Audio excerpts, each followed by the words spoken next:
First, let's lighten the mood just a little bit, and as promised on the pregame show, return to the adventures of Paul McGuire and his buddy, Art Donovan.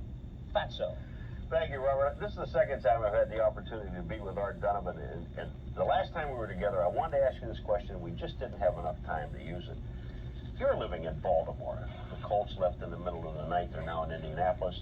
The Los Angeles Raiders, they're thinking about, they're going to pull out, go somewhere else. St. Louis Cardinals, after the season, they're out of St. Louis. What do you think of, honestly think of owners because of some little flaw in the stadium or whatever, they're going to take their team and go someplace else? You know what I really think, Paul? I don't give a damn.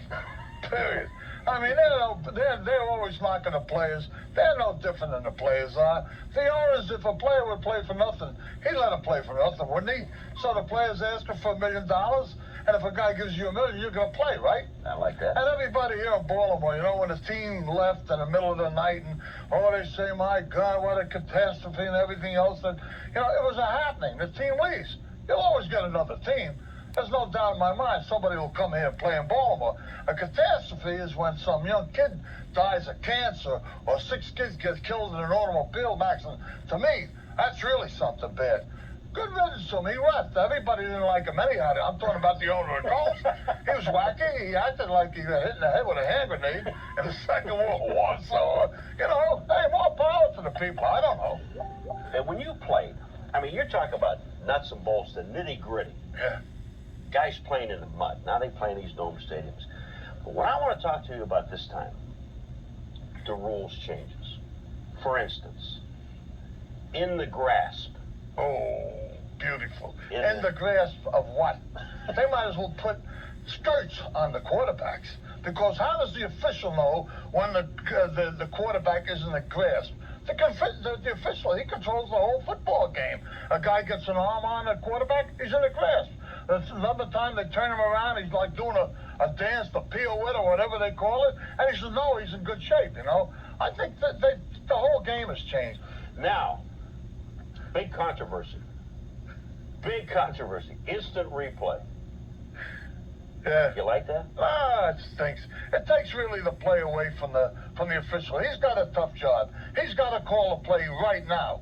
He doesn't have a chance to think it over and then throw the flag. The only thing I can never get over, as long as I've been watching football, when you see a flag thrown and then it says it was unintentionally thrown. I got to ask you a question, seriously. And you're an astute football fan, but actually, you know, a great player. 13 years in the National Football League, before helmets and before pads. I look like it. You did why didn't you ever get into management?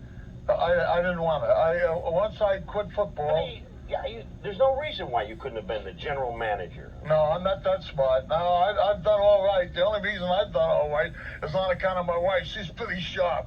Me, I'd give the store away. Really, what I really wanted to do was be a New York City policeman. I took the F. Don't laugh at me now. Yeah, but you still have to wear pads. Well, I guess up there you have to wear a suit of armor. I'd more than likely be a dead cop by now, but that's really what I wanted to do. Well, we're here at your club, the Valley Country Club. Right. You know, people say Artie Donovan, he says things, he's a little crude sometimes, yeah. He doesn't speak the English very well. But I look at this, and you know, I see this magnificent country club, swimming and tennis. And here you are, a guy that, you know, played with the Colts, didn't make a lot of money, but now you have chefs here, you're eating caviar, filet mignon, oysters.